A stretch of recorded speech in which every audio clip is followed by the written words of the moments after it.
Maui property owners took advantage of the system right after the fires, pushing out tenants that they had renting to FEMA for more money. Nick Grube wrote the article in Civil Beat this morning. He joins us live from D.C.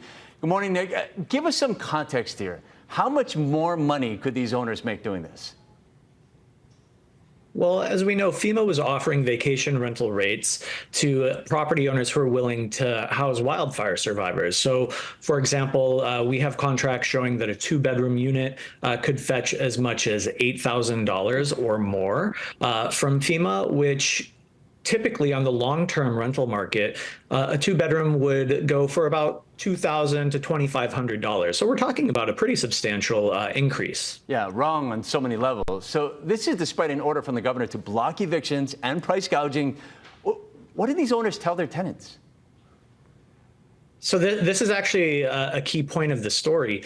So right after the fires, Lieutenant Governor Sylvia Luke and Josh Green, the governor, issued a series of emergency proclamations that essentially banned most evictions and put a halt to rent increases in most cases. However, there are a bunch of loopholes in this emergency proclamation that allow landlords to still push out tenants, say, if the landlord themselves is moving into a property or if they have a family member that's moving in. There are other examples, too, in which tenants can be forced to leave their place, such as at the end of a fixed-term lease. And now we've seen this in a few cases where landlords were using these loopholes to oust their tenants and then later rent their homes to FEMA for more money. We've also seen cases where landlords just will say anything to their tenants to get them to leave, including one instance in which a landlord said that his house needed to be used as a command center to rebuild Lahaina in the immediate aftermath of the fires. That turned out not to be true when we asked the mayor, Maui County mayor, about that.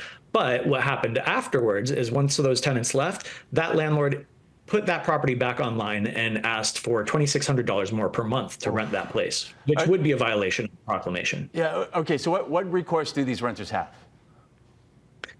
That's a really good question, because if you are evicted and you're already gone, it's going to be really hard for you to find another place. The market is really constrained right now after the loss of so many homes. Prices have increased by as much as 44%, according to one recent study.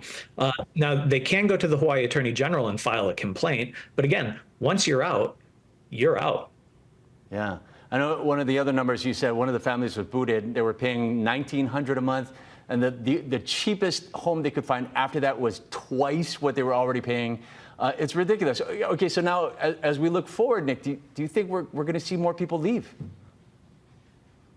I mean, I think that's the question on a lot of people's minds. A lot of the folks I've talked to have been struggling with that question. Tenants saying that it's really hard for them to find a place to leave. That family that you were just referencing, they've had to move multiple times and still don't have a permanent place. And they are leaving for the mainland for a month and hoping to come back to a studio apartment for a four-person family. And, you know, they want to stay on Maui. A lot of people want to stay on Maui, but some folks just don't have that choice anymore. Yeah. All right. Nick Grube, great research. It's a fascinating read. You can read the full article on civilbeat.org or text 66866 to get their newsletter.